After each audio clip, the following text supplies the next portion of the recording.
అమ్మాయికి పెళ్లి చేయడం అంత కష్టమా? పార్ట్ 2.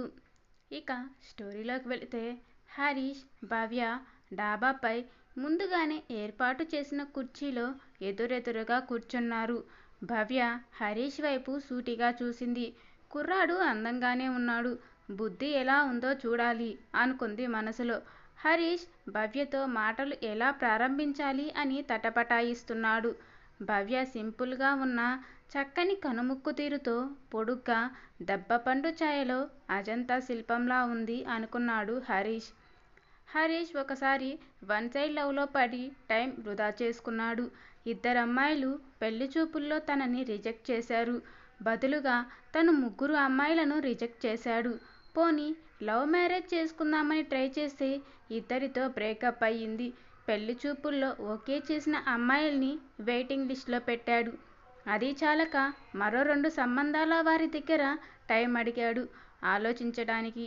ఈ మధ్యలో దొరికిన సమయంలో భవ్యని చూడడానికి వచ్చాడు. భవ్య ఆఫీస్లో అంతమందిని నిర్మోహమాటంగా ఇంటర్వ్యూ చేయగలిగిన సత్తా ఉన్నా ఎందుకో ముందుగా మాట్లాడడానికి నోరు పెగలక శాంతంగా కూర్చుంది. హరీష్ చివరికి ఎలాగో మాట్లాడడం ప్రారంభించాడు. భవ్య గారు, నాకు వేరే సిటీకి ట్రాన్స్ఫర్ అయ్యేలా ఉంది. మీరేమో ఇక్కడ జాబ్ చేస్తున్నారు. డిస్టెన్స్ మ్యారేజ్ చేసుకుంటే ఫ్యామిలీ లైఫ్ ఎఫెక్ట్ అవుతుందేమో అని ఆలోచిస్తున్నాను. మీరేమంటారు అన్నాడు. ఈ విషయంలో ఇద్దరం కలిసి అడ్జస్ట్ అయితే బాగుంటుంది. నా కంపెనీ మీరు వెళ్ళిన సిటీలో ఉంటే అక్కడికి ట్రాన్స్ఫర్ కావాలని రిక్వెస్ట్ చేస్తాను. వీలు కాకపోతే జాబ్ రిజైన్ చేసి అక్కడే వేరే జాబ్ వెతుక్కుంటాను అంది. అతని కళ్ళల్లోకి సూటిగా చూసి భవ్య. నిజంగానే హరీష్ చాలా హ్యాండ్సమ్గా ఉన్నాడు. గాలికి నుదుటి మీద ఉన్న హెయిర్ పక్కకు తొలగితే అతని విశాలమైన నుదురు చూసి తెలివిగలవాడిలాగానే కనిపిస్తున్నాడు అనుకుంది భవ్య. మీరు జాబ్ మానేయనక్కర్లేదు అన్నాడు హరీష్. నాకు మానేసే ఉద్దేశం కూడా లేదులేండి అంది భవ్య. భవ్య గారు, నేను మీకు నచ్చానా అని అడిగాడు హరీష్. ఈ ప్రశ్న భవ్యకు అసహజంగా అనిపించింది. ఇప్పటి వరకు పెళ్లి చూపులకు వచ్చిన అబ్బాయిలు ఎవరూ తనని సూటిగా ఈ ప్రశ్న మాత్రం అడగలేదు. ఇతను నేను నచ్చానా అని అడగడంతో ఉద్దేశం ఏమిటి? తను మాత్రం తొందరపడకూడదు అని నిర్ణయించుకుంది. వెంటనే తమాయించుకుని మీరు ముందు చెప్పండి, నేను నచ్చానో లేదో అని ఎదురు ప్రశ్న వేసింది. హరీష్ బాగా తెలివైన పిల్ల, ఆలోచించి జవాబు చెబుతుంది అని మనసులో అనుకున్నాడు. పైకి మీరు చాలా సింపుల్గా ఉన్నారు. మీ డ్రెస్ సెన్స్ చాలా నచ్చింది. కాకపోతే మీరు కొంచెం బొద్దుగా ఉన్నారు. భవిష్యత్తులో లావు అయ్యే అవకాశాలు ఎక్కువగా ఉన్నాయి. నా ఉద్దేశంలో మీరు వెయిట్ తగ్గిస్తే చాలా మంచిది అన్నాడు.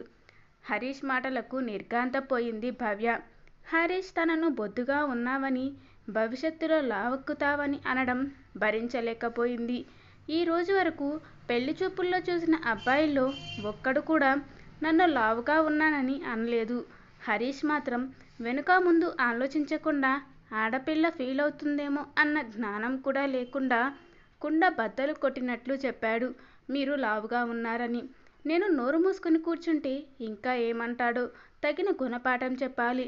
లేకపోతే మగ పెళ్లివారిలో ఏ లోపాలు ఉండవు అనే భ్రమలో జీవిస్తుంటారు పాపం అని మనసులో అనుకొని పైకి తాపిగా హరీష్ గారు, మీ తల వెనుక చందమామ సంగతి ఏంటి అంది భవ్య. మీరు ఏమంటున్నారు? నాకు అర్థం కాలేదు అన్నాడు హరీష్. మీ తల వెనుక వైపు మధ్య భాగంలో చిన్న చందమామ లాంటి బట్టతల ఉంది.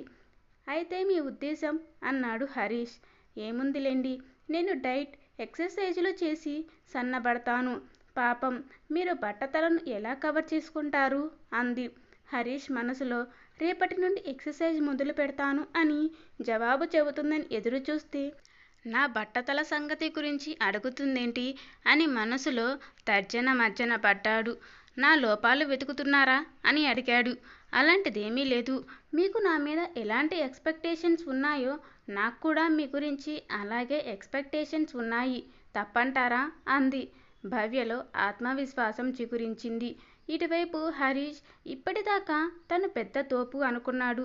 ఈ అమ్మాయి మొహమాటం లేకుండా బట్టతల అనేసరికి తట్టుకోలేకపోతున్నాడు. ఆత్మన్యూన్యతా భావంతో అతలాకుతలమైపోతున్నాడు. ఇలా ఎదురు సమాధానాలు చెప్పే అమ్మాయిని పెళ్లి చేసుకుంటే బ్రతుకు బస్టాండ్ అవుతుందేమో అని ఆలోచనలో పడ్డాడు. ఇలాంటి అమ్మాయితో పెళ్ళంటే పెద్ద రిస్కే అనుకున్నాడు. హరీష్కి ఏం చెప్పాలో అర్థం కాలేదు. మళ్ళీ మాట్లాడే ధైర్యం కూడా చేయలేదు. మొహం చిన్నపుచ్చుకొని సీరియస్గా కింద వాళ్ళు మన కోసం ఎదురు చూస్తున్నారని కుర్చీల నుంచి లేచి గబగబా మెట్లు దిగి కిందికి వెళ్ళాడు. భవ్య కూడా హరీష్ వెనకే కిందికి వచ్చింది. పెళ్లి వాళ్ళు వెళ్ళిపోయారు. ఈసారి ఎందుకో భవ్యకు బాధగా అనిపించలేదు. ధీమాగా తల్లిదండ్రులతో ఇలా అంది. వాళ్ళు ఫోన్ చేయరు, ఎక్కువ ఆశ పెట్టుకోకండి. ఫోన్ రాకపోతే మీరు కూడా వాళ్ళకి ఫోన్ చేసి మీరేం నిర్ణయం తీసుకున్నారు అని వాళ్ళ దగ్గర గజగజ వనకాల్సిన అవసరం లేదు అని పరుగులాంటి నడకతో తన గదిలోకి వెళ్ళింది. భవ్య తల్లిదండ్రులు ఇద్దరు ఒకరి ముఖాలు ఒకరు చూసుకున్నారు. వారం 10 రోజులు గడిచింది. శ్రీనాథ్ హరీష్ తండ్రికి ఫోన్ చేసి విషయం ఏంటో కనుక్కుందామంటే ధైర్యం చాలడం లేదు. అంతలోనే ఫోన్ మోగింది. అవతలి వైపు హరీష్ ఆదరాపూర్వకంగా మాట్లాడాడు. అంకుల్, మీకు అభ్యంతరం లేకపోతే భవ్య ఫోన్ నెంబర్ ఇస్తారా? కొంచెం మాట్లాడాలి అన్నాడు. దానికేం బాబు, తీసుకోండి అని నంబర్ ఇచ్చాడు శ్రీనాథ్. శ్రీనాథ్ దంపతుల మనసులో ఈ సంబంధం కుదురుతుందేమోనని చిన్న ఆశ చిగురించింది. అనురాధ భవ్యతో హరీష్ ఫోన్ చేస్తే కాస్త వినయంగా మాట్లాడమని, మంచి సంబంధం, నీ నోటి దురుసుతో చేతులారా పోగొట్టుకోవద్దని హెచ్చరించింది. భవ్య తల్లి మాటలు పెడచెవిన పెట్టింది. హరీష్ వినయంగా మాట్లాడితే తను కూడా వినయంగానే మాట్లాడుతుంది. అతను పొగరుగా మాట్లాడితే తను కూడా పొగరుగానే జవాబు ఇస్తుంది అని నిర్ణయించుకుంది. ఆ రోజు సాయంత్రం ఫోన్ మోగింది. భవ్య ఫోన్ తీసి హలో అంది. భవ్య గారు, నేను హరీష్ని. చెప్పండి హరీష్ గారు అంది భవ్య. మీకు అభ్యంతరం లేకపోతే రేపు సాయంత్రం 5 గంటలకు మీ ఇంటి దగ్గర ఉన్న సరోజినీ పార్కులో కలుద్దాం. కొన్ని విషయాలు నేను మీకు నేరుగా చెప్పాలనుకుంటున్నాను. ప్లీజ్ వస్తారా అన్నాడు హరీష్. భవ్య సరే, అలాగే, తప్పకుండా వస్తాను అంది. థ్యాంక్స్ అని ఫోన్ పెట్టేశాడు హరీష్. మరుసటి రోజు సాయంత్రం 5 గంటలకల్లా సరోజినీ పార్కుకు చేరుకుంది భవ్య. హరీష్ పార్కులో బల్ల మీద కూర్చొని భవ్య కోసం ఎదురు చూస్తున్నాడు. లేత గులాబీ రంగు చుడీదార్లో భవ్య గులాబీ అంతా సుకుమారంగా అందంగా కనిపించడంతో ఒక్క క్షణం గుడ్లు అప్పగించి చూస్తూ ఉండిపోయాడు హరీష్. వెంటనే తమాయించుకొని భవ్యకు ఎదురు వెళ్ళి పిలవగానే వచ్చినందుకు థ్యాంక్స్ అండి అన్నాడు. యువర్ వెల్కమ్ అంది భవ్య. పార్క్ అంతా పిల్లలతో పెద్దలతో నిండి కోలాహలంగా ఉంది. భవ్య హరి పార్కులో కాస్త దూరం నడిచి జనం అంతగా లేని చోట ఒక బల్ల మీద కూర్చున్నారు. ఏదో చెప్పాలన్నారు అంది భవ్య. పెళ్లి చూపుల రోజు అంత పెద్ద ఇంటర్వ్యూ తీసుకున్నారు కదా, నన్ను రిక్రూట్ చేశారో లేదో తెలుసుకుందామని అన్నాడు హరీష్. అంటే అని ప్రశ్నార్థకంగా హరీష్ వైపు చూసింది భవ్య. ఆ రోజు మీరు నా బట్టతల గురించి చెప్పేసరికి నేను చాలా హర్ట్ అయ్యానండి అన్నాడు హరీష్. మిమ్మల్ని కించపరిచే ఉద్దేశంతో నేను అనలేదండి, కాస్త నోరు జారి. పర్వాలేదులేండి, మీరు నోరు జారడం మంచిది అయింది అన్నాడు హరీష్. అర్థం కానట్టు చూసింది భవ్య. ఆడపిల్లను రిజెక్ట్ చేస్తే ఎలా బాధపడుతుందో నాకు బాగా అర్థమైంది. మగ పెళ్లివారు చిన్న చిన్న విషయాలను కూడా భూతద్దంలో చూసినట్లు చూసి అర్థం పర్థం లేని కారణాలు చెప్పి వెనక్కి తగ్గిపోతారు. అది గొప్పల కోసమా లేక గర్వంతో అలా ప్రవర్తిస్తున్నారేమో అని అనిపిస్తుంది అన్నాడు హరీష్. ఈ డొంక తిరుగుడు వ్యవహారం ఎందుకో, చెప్పాలనుకున్నది నేరుగా చెప్పొచ్చు కదా అని మనసులో అనుకుంది భవ్య. మన పెళ్లి చూపుల తర్వాత మా రెండో అక్క పరిస్థితి నాకు బాగా అర్థమైంది. మా రెండో అక్క పెళ్లికి ఇంకా వారం రోజులు ఉందనంగా మగ పెళ్లివారు కారు కావాలని పట్టుబట్టారు. మా నాన్నగారు పెళ్లి ఆగిపోతే అందరిలో అవాసు పాలవుతామని వాళ్ళ కోరిక మేరకు కారు కొనిచ్చారు. పెళ్లి జరిగిపోయింది. కానీ మా అక్క అత్తగారికి మాత్రం ఏదో తీరని అసంతృప్తి. ఎప్పుడు ఏదో లోపాలు తప్పులు చెప్పి మా అక్కను ఎత్తిపొడుస్తుంది. నేనైతే మా అక్కకే సపోర్ట్ చేస్తాను అన్నాడు హరీష్. సో స్వీట్ అని చిరునవ్వు నవ్వింది భవ్య. ఇంకా చెప్పాలంటే 3 అక్కయ్యల పెళ్లి చేయడానికి మా అమ్మా నాన్న ఎన్ని తిప్పలు పట్టారో నాకు ఇప్పుడు బాగా అర్థమైంది. పాపం అంతెందుకు, మా మూడో అక్క మహతి సంగతి చెబుతాను వినండి. పెళ్లి కార్డులు పంచే పని కూడా పూర్తయింది. అదే అదునుగా చూసి పెళ్ళికొడుకు తండ్రి కట్నం కావాలని పట్టుబట్టాడు. మా నాన్నగారు చిరాకు వచ్చి పెళ్లి క్యాన్సిల్ చేశారు. పెళ్ళికొడుకు తల్లి తండ్రి మా నాన్న అంత కఠినంగా నిర్ణయం తీసుకుంటారని ఎవరూ ఊహించలేదు. ఇక చేసేదేమీ లేక వాళ్ళు మీకు తోచింది ఇస్తే ఇవ్వండి, ఇవ్వకపోయినా పర్వాలేదు, మేము శుభలేఖలు అచ్చు వేయించి అందరికీ పంచాము. 10 మందిలో మా పరువు పోతుందని కాళ్ళ బేరానికి వచ్చారు. అయినా మా నాన్నగారు ససేమిరా ఒప్పుకోలేదు. మమ్మల్ని కూడా 10 మంది 10 రకాలుగా అన్నా మౌనంగా అన్నీ భరించాము. మహతి అక్కకు వేరే మంచి సంబంధం చూసి పెళ్లి చేసేదాకా ఇంట్లో ఎవరికీ సుఖశాంతులు లేవు.